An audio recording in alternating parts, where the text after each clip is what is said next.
شُفت الدوّامة اللي فاتت دي؟ الدوّامة دي في العادي بنشوفها موجودة في بحر، موجودة في نهر، أو موجودة بكترة في أي حاجة فيها مَيّة. إنما هل الدوّامة دي مش بتطلع معانا في حياتنا الشخصية؟ بالعكس يا صديقي، كتير مننا عايشين جوّه دوّامات، وكتير مننا الأمور عدِّت علينا كانت حياتنا فيها دوّامة كبيرة أوي. حياتك الشخصية فيها العلاقات السامة اللي ممكن أنت تبقى متضايق منها، فيها مشاكل، فيها محاربات، فيها مشاكل في الشغل، فيها مشاكل زوجية، فيها أكتر من حاجة مخلّياك أنت مش عارف تتعامل، وحاسس إن أنت بتلِف في دوّامة، ويومك زي امبارح، زي بُكرة، زي بعده، حاسس إن أنت اليوم مش بيتغيّر. 4 خطوات تتعلمهم علشان تقدر تتحرك وتخرج برّه الدوّامة دي، وتحسّن من أدائك في الحياة. الخطوة الأولى، افهم اللي حاصل كويس معاك إيه. الخطوة التانية، اعرف أنت إزاي بتكوّن صورتك عن نفسك، لأن الخطوة دي تعتبر من الخطوات المهمة أوي. الخطوة التالتة هي خطوة الكتابة. الكتابة من الحاجات اللي ممكن تساعدك بشكل منفرد لو أنت مش محتاج، أو لو أنت ما عندكش المقدرة إن يبقى في حد بيساعدك دلوقتي، سواء معاك كوتش يساعدك أو حد ممكن ياخد بإيدك في وقت من الأوقات. الخطوة الرابعة وهي طلب المساعدة. تعالَ سريعًا ندخل في الخطوات. الخطوة الأولى قلنا افهم اللي حاصل معاك إيه. اللي حاصل معاك إن أنت اليوم بتاعك امبارح زي النهارده زي بكره، أنت مش حاسس في تغيير، الدايرة بتلف وأنت موجود جوه الدايرة دي وبتلف معاها، مش عارف تخرج، لأنه كل ما تحاول تخرج عامل زي اللي بيلعب شطرنج والعساكر بتاعته أو القطع بتاعته ممسوكة من كل حتة.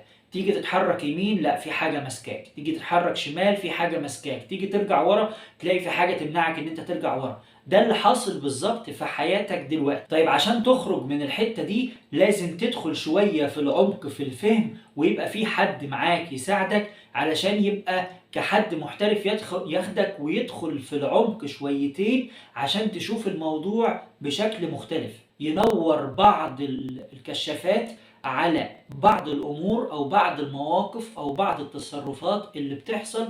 وغير كده وكده ينور على الروتس بتاعتها، على الجذور بتاعتها، عشان تعرف دي جايه منين.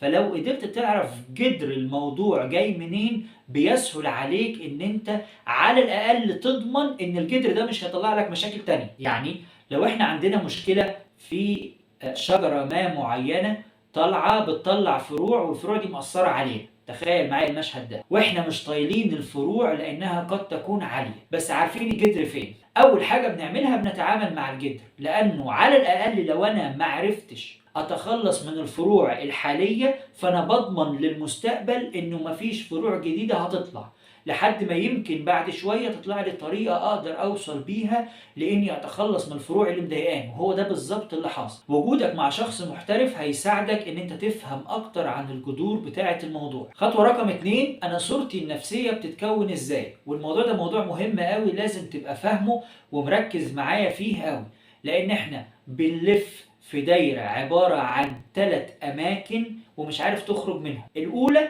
هي صورتك النفسية وتكونت إزاي. التانية هي أهدافك اللي بتحطها. التالتة هي النتائج اللي أنت بتوصل لها علشان تقدر تكمل في إنك تحط أهداف جديدة، وده بيرسم في صورتك النفسية أشكال جديدة أو انطباعات جديدة تساعدك على إنك تحط أهداف جديدة فتتحرك فتتوقع توقعات. فالدايرة ما هي إلا صورة نفسية عنك بتقدر تكون منها أهداف، الأهداف دي بتنفذها، فبناء على النتائج بتعمل توقعات للمستقبل بتاعك. التوقعات دي تأثر في صورتك النفسية، تأثر في الأهداف، تدي توقعات، تفضل بتلف جوه الدايرة دي وقت طويل قوي، محتاج حد محترف يخرجك منها.